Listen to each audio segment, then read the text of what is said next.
Hay dos maneras de ver la vida cristiana, la vida espiritual, y es pensar, bueno, porque voy a la iglesia o porque creo en algo, automáticamente, ¡pum!, el pasado queda olvidado. Si bien técnicamente para Dios es así, el problema es que nosotros seguimos lidiando con el pasado.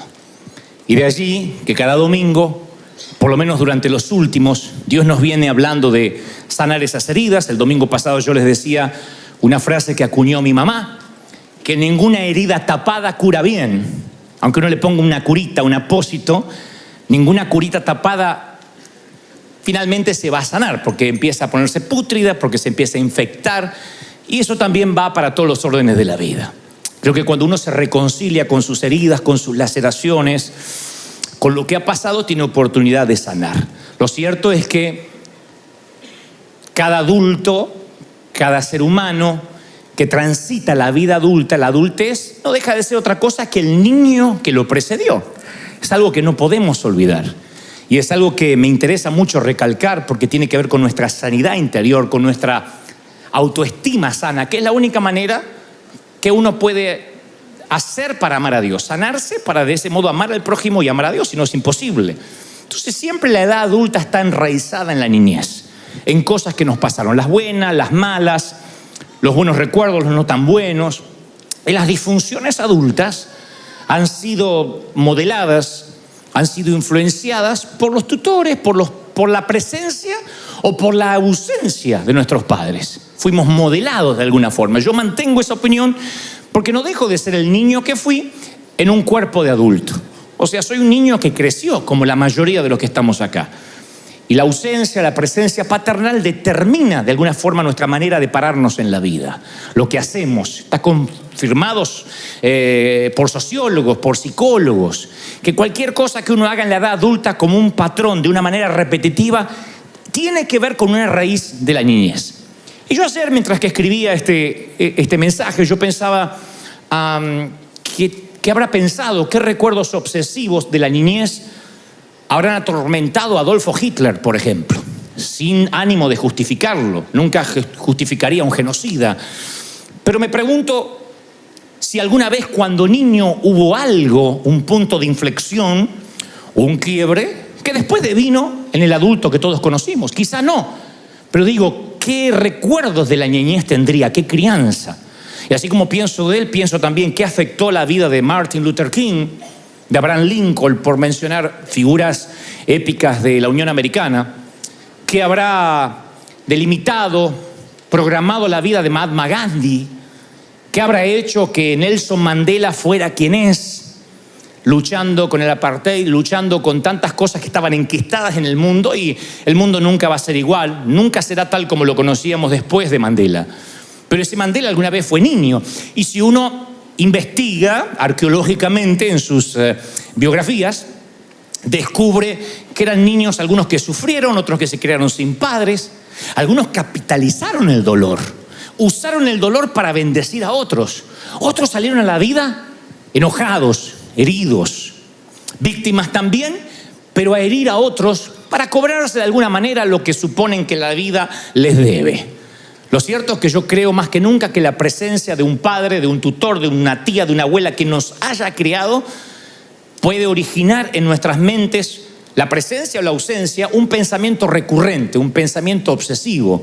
Si un padre nos abandonó, si una mamá se fue de la casa, hay un momento que el niño piensa, a lo mejor yo hice algo para que esto ocurriera. Yo nunca voy a olvidar que estábamos en una consejería y la dama me dice, bueno, mi esposo nos abandonó, resulta que era un mujeriego, borracho, un día lo descubro con otra mujer, etcétera, etcétera. La cosa es que me cuenta que el matrimonio estaba irremediablemente roto y dice, aunque él intentaba ser buen padre, a mí no me sirve eso, si no puede ser un buen esposo, así que decidimos que hemos de vivir separados. Y el niño estaba aparentemente como jugando con un celular y luego el niño me dice, ¿yo podría hablar con usted?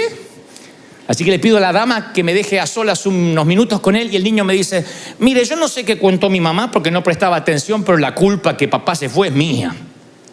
Porque siempre me decía que acomode los cajones y él me decía, un día no me vas a encontrar más. Así que un día agarró y se fue, tiene que ver con mi desorden.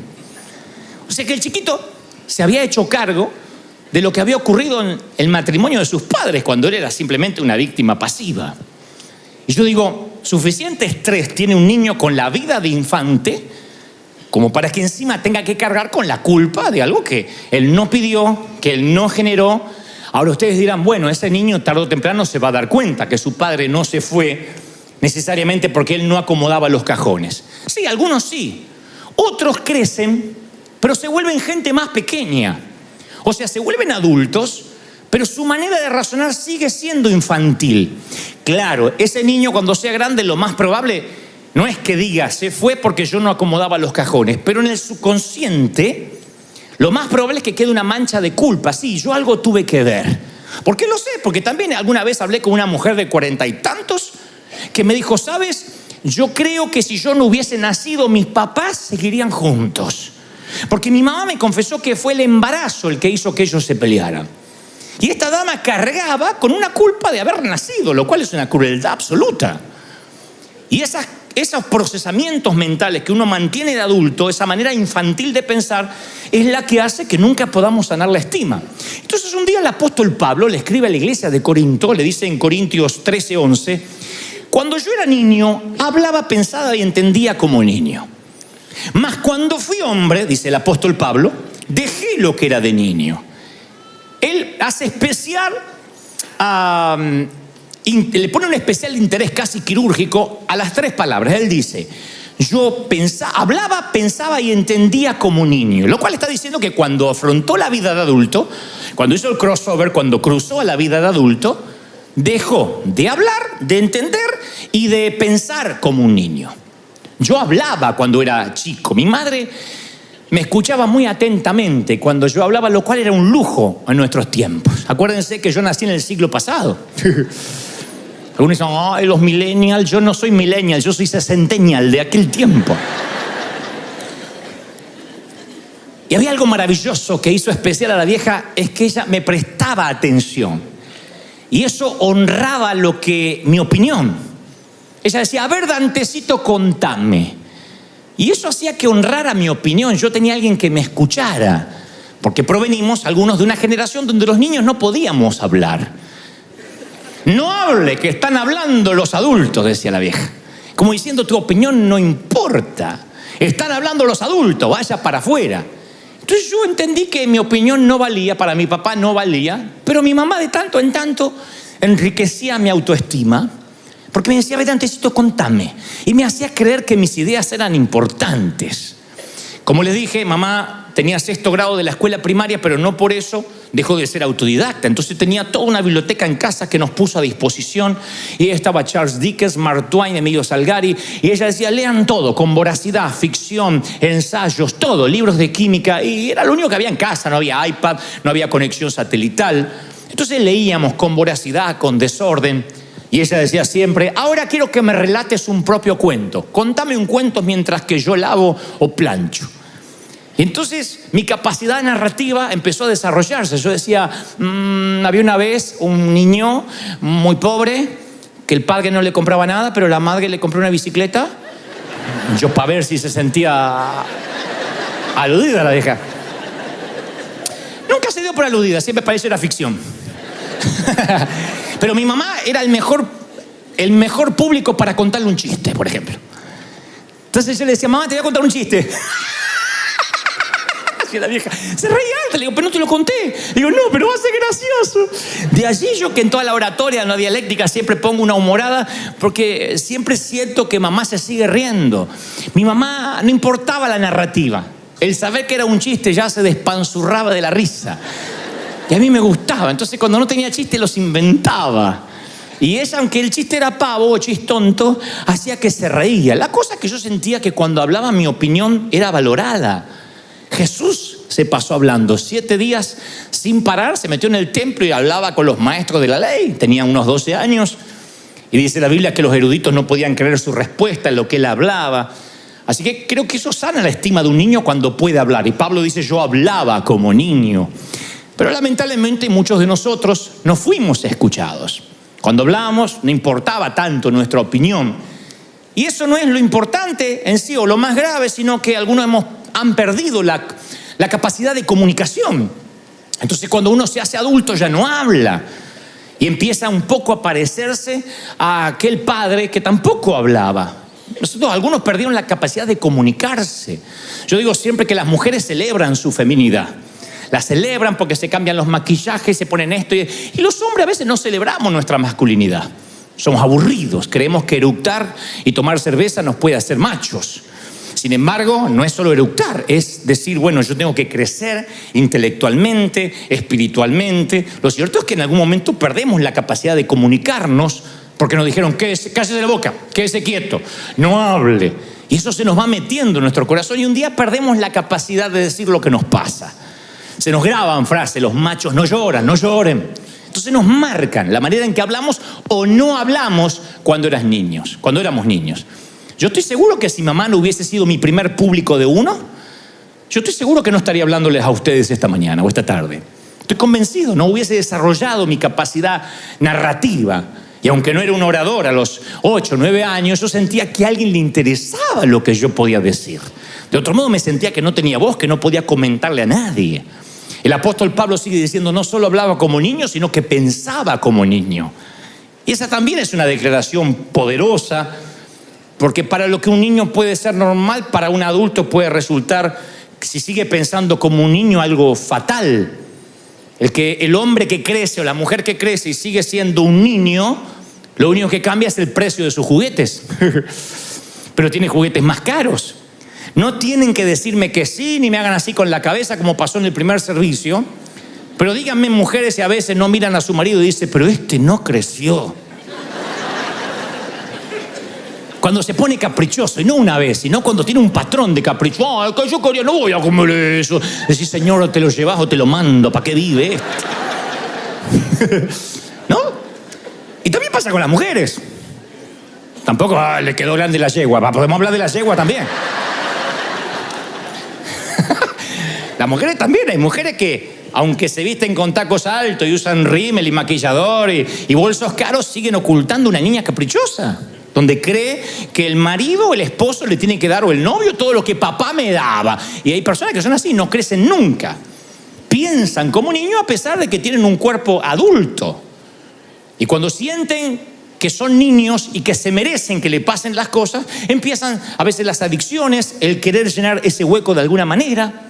El bebedor social, el que toma alcohol en demasía y se emborracha, hay que llevarlo entre 3 o 4 porque en una fiesta de gala se emborracha, es lo mismo que el pordiosero que toma tequila o cualquier bebida fuerte envuelto en una bolsa de papel.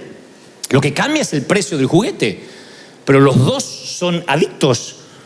Los dos están necesitados, el uno como el otro. Uno paga más caro su juguete, pero al final ambos fracasan en el escape de no afrontar la vida adulta. Por eso Pablo decía, yo hablaba como niño, pensaba como niño. Y lo tercero, lo que más me llama la atención, que dice, yo comprendía como niño. Hay una versión que dice, yo juzgaba como niño. Porque el comprender es como... la comprensión es el proceso digestivo de la mente. Cuando uno... Lo que al principio pensaba, ahora lo transforma en una conclusión. Uno comprende como niño. Si de adultos nuestra comprensión sigue siendo elemental e infantil, uno llega a conclusiones inmaduras. Es como esta dama que me decía, si yo no hubiese nacido, mis papás seguirían juntos. A lo mejor no. ¿Quién te metió esa idea en la cabeza? ¿Cómo con 40 años, con casi medio siglo de vida, vas a cargar con un estrés así? La comprensión infantil, navegando en la mente adulta, en un adulto lastimado, es peligroso. Porque uno va por la vida como arrastrando cargas que no nos pertenecen. Hay muchos niños que crecieron en hogares destrozados y en algún momento de su vida llegaron a la conclusión de que por su culpa pasó lo que pasó. Por su culpa fue el hogar disfuncional. Y esos conceptos infantiles los replicamos después en nuestras relaciones adultas. Yo sabía que me iba a divorciar porque mis padres también se divorciaron. Como si el patrón viajara genéticamente en la sangre.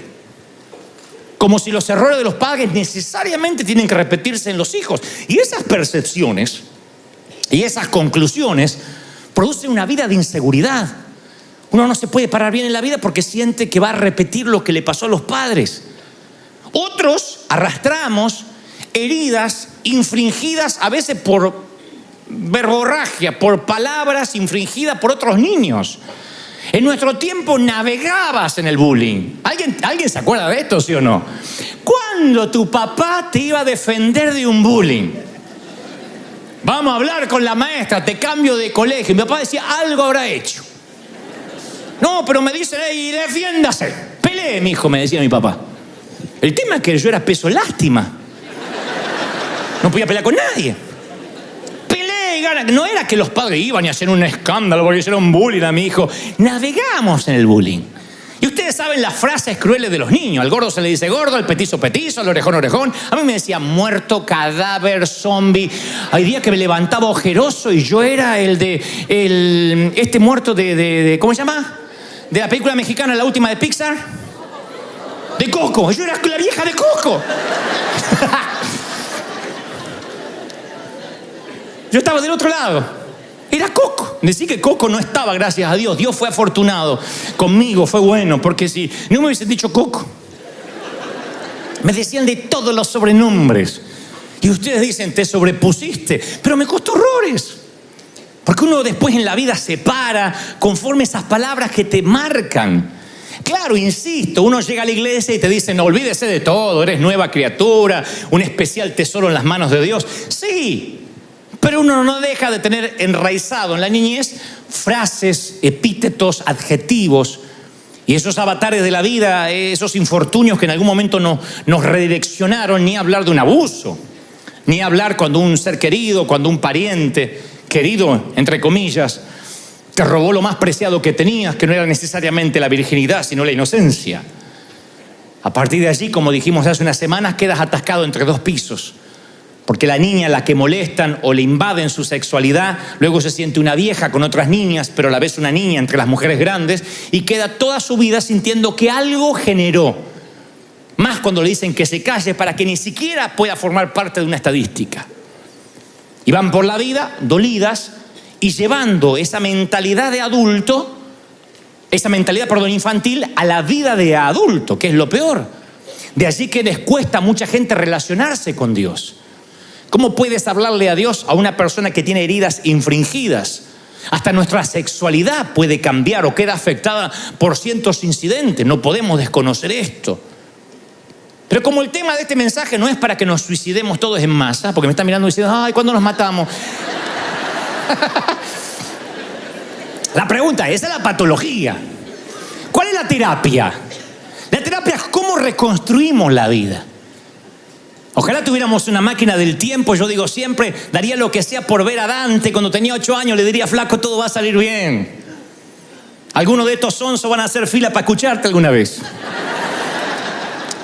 Yo le diría, todo va a salir bien. Vas a inspirar, vas a cambiar, vas a hablar. Yo le habría resuelto la vida al niño que fui, pero la vida no me da esa chance. No es una película de ciencia ficción donde puedo resolverle la vida. Debí haber confiado en Dios. Debí haber escuchado más. Cuando me decían, basta el día con su afán, Dios tiene pensamientos de bien y no de mal para futuro. Pero como todos, me llené de ansiedad. Y pensé que no tenía lo que hacía falta para salir adelante, para pelear la vida. Podía haber jurado que iba a quedar en la lona. Hoy podría ver a ese niño que fui y decirle, todo va a salir campeón, todo va a salir bien. Mamá va a sanar del cáncer, tu papá va a dejar el alcohol. Daría lo que sea por darle esperanza a ese flaco orejón, Coco. Pero no puedo. Entonces, ¿cómo reconstruyo ahora? ¿Cómo reconstruyes tú la vida? Dios no lo deja librado al azar y Lucas 1:17 dice, y haré volver el corazón de los padres a los hijos y de los rebeldes a la prudencia de los justos. Entonces, quiero que vean lo que humildemente creo Dios me dijo que te diga respecto a la terapia.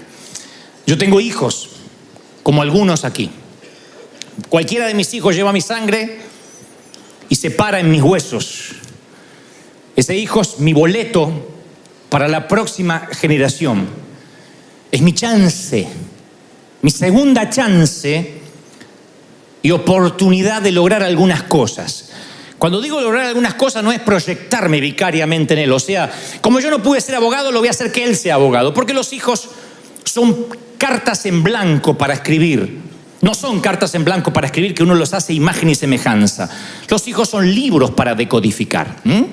A veces uno quiere escribirlo y decir, vas a hacer así, vas a estudiar esto, vas a estudiar esto, porque yo no pude estudiar y vas a terminar la carrera. Y a veces le damos una carga que el hijo no quiere saber nada. El padre es actor y el hijo no quiere ser actor. Entonces no son cartas para escribir, sino son libros para decodificar. Pero cuando yo digo que los hijos son una segunda chance, es la oportunidad de lograr lo que no pude tener cuando yo era chico. Sanar a mi hijo, a mi hija, me termina sanando a mí. Amarlo es sanarme. Yo puedo ver a mi hijo simplemente como una extensión, como un producto de simplemente una copulación, nada más. Y tuve un hijo. Hay gente que tiene hijos y que tengan hijos no los hace hombres. Porque un par de testículos también los tienen los animales y no por eso son hombres. Tener hijos es saber que uno puede proyectar en ellos, transmitir, impartir principios, cosas que les van a dejar grabada para siempre. Es darle lo necesario para que alcance su estrella. Es pararlo sobre los hombros y decirle, bueno, vas a empezar de acá, no de acá donde empecé yo. No es que vamos a decirle a los hijos, vas a pasar la misma pobreza que yo para que aprenda. En lo posible tratamos de evitarle que pase o que tenga que transitar las millas que nosotros recorrimos. Un buen hijo recorre una milla menos que el padre, una vuelta menos para dar en las olimpiadas de la vida. Eso es lo maravilloso, que cuando yo lo sano a él, me estoy sanando yo. Entonces hago todo lo necesario para que él se sienta bien. Él es arcilla moldeable en las manos de un alfarero, que es su papá o su mamá. En la Biblia la paternidad divina se ve cuando Dios habla desde los cielos y dice, este es mi hijo en el cual tengo complacencia, cuando recibe el bautismo del Espíritu Santo. No hay cosa más linda para un hijo que el padre le diga, estoy orgulloso, así tu padre no tenga estudios académicos. No hay ninguna frase que supere a lo que te diga tu papá. Es la aprobación paternal que hace que el chico flaco corra más que el resto de la clase. Es la aprobación materna, bien hecho, hijo, que hace que uno soporte los ruidos extraños de la noche o se aguante los mosquitos en un campamento de verano. Bien hecho. Cuando uno actúa, uno busca entre la multitud el rostro conocido de quien nosotros amamos. Y si ese rostro falta, uno se siente mal. Mi papá nunca fue a verme. Él siempre estaba ocupado. Y yo de tanto en tanto actuaba de soldado, hacía junto a los próceres así, y decía, empanada, calentita las empanadas. Yo me sentía Shakespeare, haciendo Shakespeare. Y yo miraba siempre a ver si mi papá y mi mamá venían para que me dijeran, qué negro candombero, nadie te supera. Nunca estuvieron. Pero yo necesité esa aprobación. Yo creo que la estima hasta del Señor se sanó. No sé si estaba mal antes, pero digo, no se sanó, se afianzó. Cuando el padre dice, este es mi hijo amado. Creo que eso es lo que uno necesita como hijo. Y uno llega a ser padre y dice, a mí nunca me dijeron nada. No te voy a decir que digas amén, pero muchos no nos dijeron nada. Nos robaron nuestros héroes. A muchos nos robaron nuestros padres. O el alcohol, o que se murió, o que se divorciaron. Pero las necesidades de los hijos no cambian. Es doloroso admirar a quien no está. Muchos de ustedes crecieron haciendo deporte con las gradas vacías, sabiendo que no te iban a ver. Otros colorearon sus obras de arte con crayolas, sabiendo que no ibas a poder pegarlo en la nevera ni regalárselo a nadie porque no le iban a dar importancia. Y uno insiste por un tiempo hasta que un día te cansas de danzar solo la melodía de la niñez y entonces tira las crayolas a un costado, pinchas la pelota y algunos compran un arma o se llenan de aparatos tecnológicos, de tablets, de cosas que los conectan con gente que está fuera del hogar. Pero el vacío lo vamos a llenar de alguna forma. Buscamos llenar ese vacío. Porque la imagen de un padre para un niño es el testimonio viviente de lo que puede traer el tiempo. Sí o sí. La imagen de un padre es el testimonio de a dónde nosotros vamos, o de una mamá. El papá es la primera definición de masculinidad que uno tiene. Mamá es la primera definición de feminidad. Y la ausencia de ambos o de uno hace que busquemos llenar el vacío de alguna forma. Y si la iglesia no lo llena, lo llenará la pornografía. Y si la pornografía no lo hace, lo llenará las drogas y los carteles o lo que sea. Ustedes dirán, ¿tan así? Sí, porque uno tiene la necesidad de buscar aprobación. Hay muchas estrellas de Hollywood que necesitan creer que un Oscar sobre la chimenea les va a cambiar la vida. Y un día colocan el Oscar sobre la chimenea, llegan a lo más alto que puede llegar cualquier ciudadano, que es la Meca de Hollywood, y no sé qué hay en la cima que los asusta tanto, pero terminan quitándose la vida en una bañera de lujo. Y nos preguntamos, ¿no será que estos niños siguen necesitando lo mismo que nosotros? Nada más que la vida adulta ni los juguetes caros hacen que puedan reemplazar esa ausencia, ese dolor. A mi humilde criterio, yo creo que la ausencia de un padre, la orfandad, se soporta más cuando el papá está bajo tierra.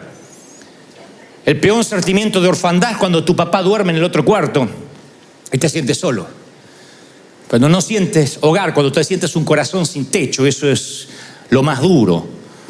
Jesús, deben recordar la historia, que llega presuntamente tarde a ver a un amigo que está muy enfermo llamado Lázaro. Llega 4 días tarde, según sus hermanas Marta y María, y le dicen: si hubieses estado aquí, nuestro hermano no habría muerto. Y Jesús lloró. Es uno de los pocos episodios que dicen que Jesús lloró. Y entonces dijeron los judíos: miren cómo le amaba al amigo. Aún así, no obstante, Jesús hizo quitar la piedra y entonces le dijo: Lázaro, ven fuera.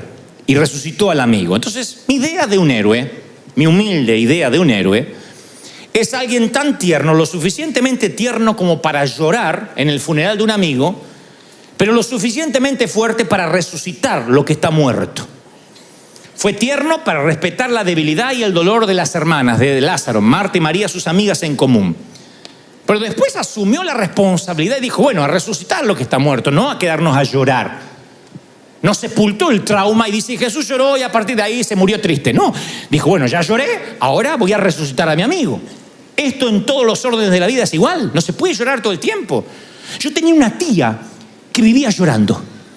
Hermosa la tía, porque parecía una actriz, pero llegaba y lo único bueno que traía pasteles o tortas para comer. Pero yo siempre pensaba, además de hacer pasteles, que alguien encierra a esta mujer. Porque dejaba una mala onda en la casa. Decía: ay, Nelly, no sabes, me encontraron arenilla en los pulmones y me encontraron tierra en el corazón y tengo también piedras en la vesícula. Te daban ganas de decirle: tía, casate con un albañil y que construya, ¿qué querés que haga? Sí, y hablaba de enfermedad. Ay, no sabe la Mabel, qué mal que está, que de mejorar. Tiene cirrosis esa mujer, seguro que tiene cáncer. Tiene cáncer. Ella le disfrutaba, era una morbosidad hablar de enfermedad. El secreto, ir a hacerse los análisis. Porque no decía análisis, decía análisis. Me hice el análisis. ¿Y te encontraron algo? ¡De todo! Ese era un trofeo que tenían que traerse. La peor decepción para la tía, ir a hacerse los análisis y que estaba todo bien. ¿Qué te dijo? Estaba todo bien, pero no le creí. No le creí. Me dijo que era benigno el tumor. Es maligno, yo sé que es maligno. Disfrutaba. Y hay gente que disfruta la autoconmiseración, el tenerse lástima. Y yo creo que hay un tiempo para llorar, porque en las 28 temporadas de Salomón dice: tiempo de reír, tiempo de llorar, tiempo de plantar, tiempo de cosechar. Pero uno se puede quedar todo el tiempo llorando. Jesús lloró por su amigo, lo cual muestra de que él tenía su costado anímico que le dolía. Pero después ordenó que levanten a su amigo, que corran, enjugó las lágrimas y asumió la responsabilidad. Dijo: no puedo quedarme llorando. Entonces, si uno quiere resucitar una relación, uno tiene que primero dejar de llorar. Y tiene que hacer que esa relación se restaure. Si tienes que meterte en el sepulcro de las drogas para rescatar a tu hijo, tienes una sola chance para hacer eso. Si tienes en un momento que levantar en la cuneta de la calle a tu padre ebrio, tienes una segunda chance de hacerlo. Y tú dices: sí, pero mi padre no estuvo como el mío, no estuvo allí, fue abandónico. Y sí, es doloroso acercarte a la mirada fría, a veces impersonal, de una mirada indiferente de un padre que a lo mejor nunca sentiste que nunca te quiso. Pero es una sensación de sanarse uno mismo. Uno da porque le gusta dar, ni siquiera porque el otro se lo merece. Yo amo porque me gusta amar. Entonces no importa qué pasó en la vida que te separó del ser querido, cuando uno termina de llorar, se tiene que comenzar a levantar. Como hablamos las semanas pasadas, uno tiene que abandonar la cama del hospital para alguien que está más grave. No puede quedarse en la cama, se necesitan camas. Hay gente que pasa peores cosas que las que estás pasando. Uno tiene que decir, bueno, voy a resucitar. La tragedia de María era pensar que era demasiado tarde, porque a veces la situación apesta. De hecho, que le dijeron, Jesús, mi hermano hiede, hace 4 días que está envuelto ahí. Hiede. Está pútrido. Y sí, cuando está resucitando algo no va a tener buen olor. Uno a veces tiene que amar por encima de la peste. Miren, escuchen esto. Si tienes aliento, si vives, quiero que aprendas esto por tu salud mental, emocional y espiritual. Nos vamos a decepcionar. La gente decepciona.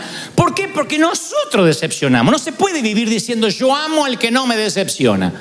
¿Quién puede tener un amigo que diga a mí nunca me decepcionó? Te va a tocar que a las 3 de la mañana quieres hablar y el amigo te dice no puedo hablar, estoy con mi mujer. Te va a tocar que necesitas que tu amiga viaje y te dice no puedo, ahora no tengo dinero. ¿Qué sé yo? Desde eso a decepciones más profundas. No hay gente que busca iglesias donde busca un pastor que no me decepcione. Ya te digo, está fregado conmigo porque yo te voy a decepcionar. Hay cosas que no te van a gustar. En vez de buscar amigos, pastores, iglesias que no nos decepcionen, tenemos que convertirnos en personas que no decepcionamos. Tú dices, voy a la iglesia esa y nadie me saludó. Hay gente que no viene porque es una iglesia muy grande y nadie te saluda. Y bueno, necesitamos un saludador. Párate como el Papa Francisco, así, ¡ey, saluda! Capaz que cambia la atmósfera. Uno tiene que decir, voy a aportar, en vez de quejarse, que no nos conozcan por todo aquello a lo que nos oponemos, sino por lo que proponemos. Porque el pecado de omisión, de omitir, es peor que el de comisión, el de cometer. Cuando uno omite dar, cuando uno omite amar, no, es que a mí me van a herir. Y sí, amar duele. Si uno quiere resucitar una relación muerta, va a doler. Vale la pena la resurrección. No podemos permitir que las heridas superen nuestra decepción, porque vamos a morir solos, amargados, intransigentes, inflexibles. Uno tiene que decir, bueno, ¿quién tiene padres perfectos? Si alguien tiene un papá perfecto, vení que te oro por el Alzheimer, porque no te acordás. ¿Quién dice mi papá, un prócer, mi mamá? ¿Qué papá es perfecto? ¿Quién tuvo? No fueron perfectos porque tú no eres perfecto como padre. ¿Quién tiene hijos perfectos? Hay un momento que tener 5 dedos en cada mano no es perfección, es ser normal. Después los hijos van creciendo, uno los cría como puede y no hay hijos perfectos. Miren, cuando mi madre partió a la eternidad, yo aprendí que los muertos no hablan, no pueden escuchar. Recuerdo que tenía 1.000.000 de interrogantes sin resolver en mi corazón y lloré. A pesar de que ya tenía muchos años de vida, lloré por las preguntas que quería hacerle. Lloré por los bisnietos que ella nunca iba a poder ver. Lloré por mi padre que sabía que no se iba a volver a casar. No por una decisión de mi padre, porque si no, nadie aguanta a mi padre como mi mamá. Y a pesar de los defectos de mi madre, yo lloré por sus intentos de proveer, de amarme, de protegerme, porque fue la primera persona que me escuchó. Y yo recuerdo que ella me aplicaba la ley fría. Ella era Miss Freezer. Y cuando yo no pude terminar la escuela secundaria, mamá dijo, ¿sabes lo que me duele? Me duele esto, desgraciado. El desgraciado es que me había caído de la gracia de ella. Me duele que nunca vas a colgar un diploma en la pared. Y vas a tener que romperte los dedos como tu padre para trabajar. Y 3 días sin hablarme, porque la vieja era así, era Putin. Fría. Putin, así, no te hablaba más. Entonces, 3 días sin hablarme la vieja. Y yo dije, algún día voy a colgar un diploma. Pero claro, no había cursos de internet, no se había inventado el internet. Y la vida, la providencia divina hizo que me dieran llaves de la ciudad, reconocimientos, doctorado. Gente siempre inconsciente que anda dando esas cosas. Entonces cuando las empecé a colgar en la pared. Y me hice toda una oficina, dije, la voy a traer a la vieja. Y le voy a mostrar a la oficina y decir, métete ahí y lee los cartelitos, ahora vengo. Toma, para que aprenda. Para que me diga, ¿y ese? ¿Qué tal, nene? Te dice, pero grande, ¿querías eso? Sí, porque de alguna forma yo quería decirle, mirá, Dios, la vida me permitió tener lo que no me pudo dar académicamente una escuela, un colegio, ¿no? Pero me di cuenta que cuando quise hacer eso, mi mamá ya empezó a ver me empecé a ver que su senilidad avanzaba, que devariaba, que preguntaba cosas venidas de la nada, que el Alzheimer empezó a cobrarse su víctima y su cerebro ya no era el mismo. Y una mujer que leyó tanto y hacía crucigramas y parecía tener respuesta de todo, ya no escuchaba, ya no podía hablar. Así que un día recuerdo que supe que se fue, aunque estaba en la otra punta del mundo, aunque estaba en Argentina. Era una hora silenciosa y quieta de la madrugada, de marea baja. Y yo supe que ella se estaba yendo porque sentí como que se acercó a la cama y me dijo Dantecito, como cuando me llamaba para ir al colegio, pero esta vez era para despedirse. Así que le dije que entre nosotros no había cuentas pendientes, que le agradecía que ella fue la primera que me escuchó, que de alguna forma le agradecía que eso me paró ante un gentío en mi vida adulta. Y una vez que no teníamos cuentas pendientes entre los dos, la dejé ir, le deseé buen viaje. Y ya a la media mañana, cuando alguien por las redes sociales me daba el pésame, yo supe antes, 2-3 horas antes, que ella se había ido, había partido a la eternidad. Mi mamá peleó todo lo que pudo y cuando la pelea era desigual, entera, se fue. Decidió no pelear más.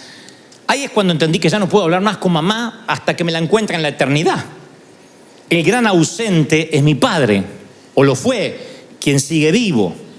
Por eso digo que el peor sentimiento de orfandad no es cuando dices yo lo vi partir, porque ya está, mal o bien, se fue. Es como la brisa que tocó tu cara esta mañana, se fue. El tema es cuando está vivo. Yo siempre fui envidioso, y no voy a decir santamente envidioso.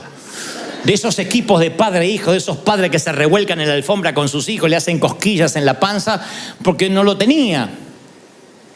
Hubiese dado cualquier cosa porque mi padre jugara conmigo.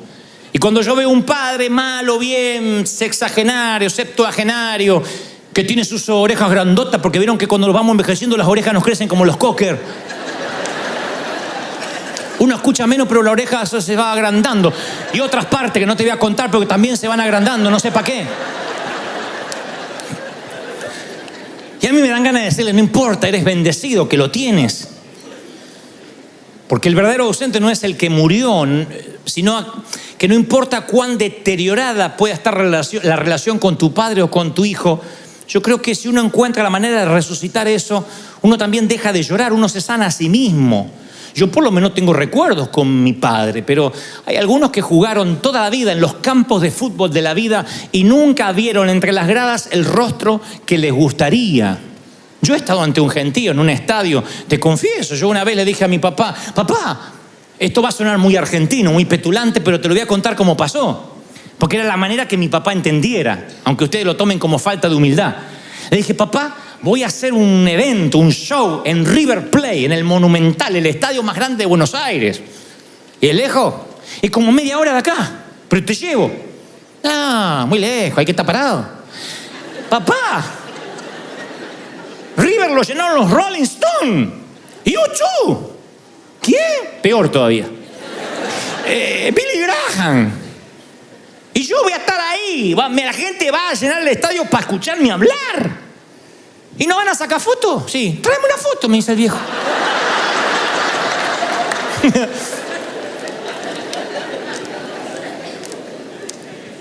Uno puede escuchar el rugido de la multitud, pero uno extraña un rostro.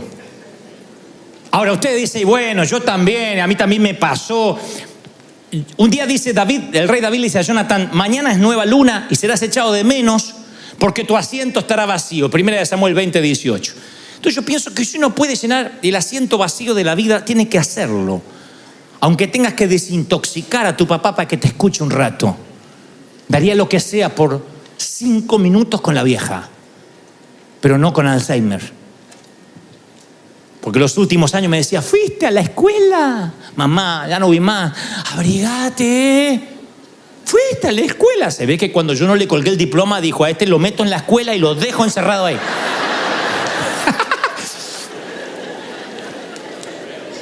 Yo daría 5 minutos para contarles que la vida me trató bien, que Dios fue fiel, que sus libros ayudaron, que tenía razón, que ser autodidacta, que la neurogénesis nunca se detiene, que uno siempre puede aprender. que uno no termina de aprender cuando cuelga un diploma en la pared. Si uno va por la vida como un aprendiz. Uno puede sumar inteligencia, sumar intelecto. Yo quisiera decirles tantas cosas. Supongo que esas pláticas las tendré que tener en el cielo, pero no daría cualquier cosa por charlar eso aquí. Pero a veces siento que no puedo, y mi papá tampoco, porque está internado, y porque cuando voy, él quiere hablarme del otro hermano que no me visita, y tu hermano no me visita. Hace poco fui, tu hermano no me visita, y los nietos, papá, estoy acá. Yo sí estoy. Pero tu hermano es un desgraciado, no sé quién lo habrá parido, y ustedes lo parieron. Y le digo, pero acá estoy. Ay, tu cuñada, lo que es papá. Porque yo sabía que si lo sanaba, me estaba sanando yo. Entonces, si tu padre está vivo, encuéntralo. Y si tu padre ha muerto, sé padre para tus hijos. Siempre se puede enmendar. Sé madre para tus hijos. Dales lo que te hizo falta. Dales lo que te hizo falta. A veces uno se va mirando al espejo y se va convirtiendo en ese hombre que no quiere ser, o en esa mujer que no quiere ser. Hay mujeres que dicen, ay, cada vez me parezco más a mi madre. Y sufren. Pero no solo porque heredaste la sentadera, sino porque te vas pareciendo en el carácter. Y a veces yo me encuentro repitiendo frases de mi papá que me hielan la sangre. Y entonces, en vez de decir, bueno, yo me parezco a mi papá y que... En vez de decir eso, digo, no, yo voy a retener lo bueno, la cultura de trabajo, los valores, pero lo malo lo voy a cambiar. Entonces, a lo mejor hay gente que dice, yo ya no tengo mi papá. Bueno, no tengo mi mamá, pero tienes hijo. Si no tienes padre, puedes ser padre. Convertirte en todo lo que deseaste tener. Darle a tus hijos lo que perdiste. Liberarte de llorar por los divorcios, por los abusos, y abrir los brazos a tus hijos. Y cuando hablo tu hijo, es tu hijo. Este mensaje yo lo llamé aún eres mi hijo, porque el hijo puede estar muriéndose de sida, haber cambiado de sexo, ser presidente de la república. Sigue siendo tu hijo. Es tu hijo y lo va a ser siempre. Es tu hijo. Porque a veces está la bobería de pensar, sí, pero ahora que estás, ahora que es homosexual, ahora que cambió de sexo, ahora yo no sé, primero que cambie tu hijo. Si no abraza, no se sana, no cambia el dolor, lo que puede traer, que es mucho más que su elección sexual, o lo que ha hecho con la vida, o el despadre que ha hecho. Porque puede ser que tu hijo sea despadroso, pero eso no lo heredó de los indígenas, eso no vino de los mayas. Cuando el hijo pródigo se levantó de comer entre los cerdos y dice, voy a volver a mi papá, a mí me sorprende que en la historia de Jesús su papá nunca le dije, te lo advertí. El viejo estaba allí, artrítico, cerrando los ojos, mirando calle abajo. No había un solo día que el viejo no veía a ver si un día el hijo que dilapidó la fortuna iba a volver. Y la historia dice que cuando el hijo viene maloliente, mugriento, de estar apacentando cerdos, un hato de cerdos, a él no le hizo falta muletas ni andador, saltó la reja y se fue corriendo a abrazar al hijo. Dijo, tú eres mi hijo, y lo abrazó. No necesitó nada. Hay tiempo que es momento, temporada de abrir los brazos, hombre. Hay momentos que hay que abrir los brazos, mujer. Hay que dar la bienvenida a pesar de la falla, de los errores. Que el amor sea más fuerte que las heridas que te separaron. Eso es lo que ha hecho grande a esta congregación. Que el amor sea más fuerte. ¿Sí? Le digo, cuando yo aconsejo a alguien y me dice, no sabes lo que acabo de hacer, yo le digo, pero sabes que Dios te ama, ¿no? No, pero te voy a contar lo que hice porque... Pero no, ahora me contás. Pero estás comprendiendo lo que te digo, Dios te ama. Y de pronto su mirada cambia.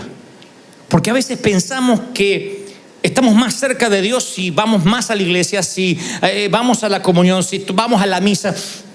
Y Dios te sigue amando, eres su hijo, siempre. ¿Por qué lo sé? Porque soy padre. Quiero lo mejor para mis hijos, pero si alguno de ellos fallara en la vida, en su moral, en sus principios, yo sería el primero en estar a su lado. Soy así hasta con mis amigos.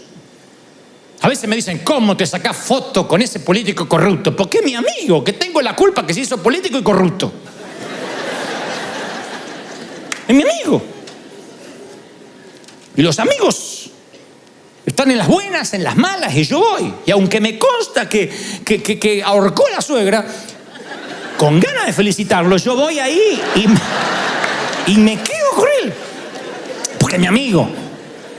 Y puede divorciarse, le puede ir mal. Yo no busco amigos perfectos. ¿Por qué? Porque si yo no soy perfecto, yo no puedo pedir lo que no ofrezco. Quien quiere ser mi amigo me tiene que querer como soy, con mis argentinismos, con mis errores, con mi intensidad, con mis síndromes. Me tiene que amar como yo soy.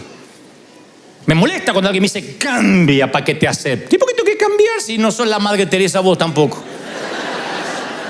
Nadie orina agua bendita acá. Entonces, si no orinamos agua bendita, uno no puede pedir perfección al otro. Y el padre, cuando ve al hijo que viene embarrado y lo ve que viene, va volando y lo abraza y le dice, quiero que vuelvas a casa. No le pregunta nada. Y siempre me dije, ¿por qué no le dijo, te lo advertí? ¿Por qué no le dijo, yo te dije? Porque yo te lo dije, se merecía. ¿Qué hubiese dicho una madre? El hijo viene y te dice, mami, dame todo lo que me corresponde y me quiero vivir solo. No quiero que me atiendas más ni me controles, voy a vivir solo. Y dice, anda, lávate los calzones solo, anda, ya vas a volver. No te necesito, ni un huevo sabes hacerte. Y se va. Y la madre lo espera porque lo ama. Sabe que el hijo la va a necesitar. A los 3 meses vuelve, ma, ¿te quedas callada?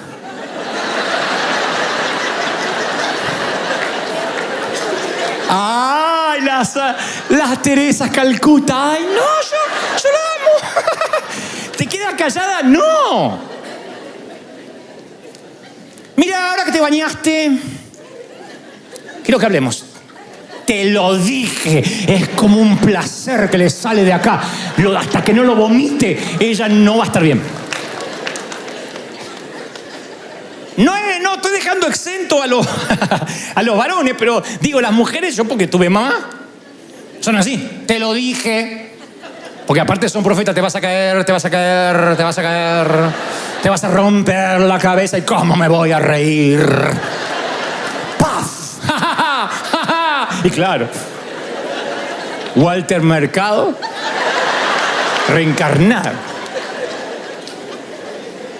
Y en la parábola de hijo pródigo, el padre no se regala, él te lo advertí. Ni él te lo dije, ni pasa nada. Va y lo abraza. ¿Qué sabía el padre del hijo para decirle te lo dije? ¿Qué sabía? ¿Qué es lo que sabía? Que yo no sé en la historia. Yo no sé. Bueno, me costó dislucidarlo, pero creo saberlo. Creo que, a pesar del cabello mugriento y del olor putrefacto del muchacho, se le colgó del cuello porque él sabía que cuando tocara a su hijo, se estaba tocando a sí mismo. Ese viejo no tendría seguramente un padre vivo. Y estoy seguro que le quería dar al hijo lo que él no tuvo. Y estoy seguro que él habrá recordado los propios errores que él cometió cuando joven y su padre capaz que no le perdonó y nunca lo recibió. Y en lugar de que ese patrón genético viajara en la familia y él le hiciera a su hijo lo que le hicieron a él, un día decidió revertir la maldición y lo abrazó. Y el hijo dice, papá, huelo mal. Aún eres mi hijo. No sabe lo que me mandé. Aún eres mi hijo. ¡Ey! ¡Fiesta! Un cordero, preparen algo, un asado argentino. Y vino de Mendoza, Argentina, porque en la Biblia cada vez que habla de vino argentino. Sépanlo, se los regalo de parte del corazón. Y preparen porque mi hijo ha vuelto. Se había perdido, pero sigue siendo mi hijo.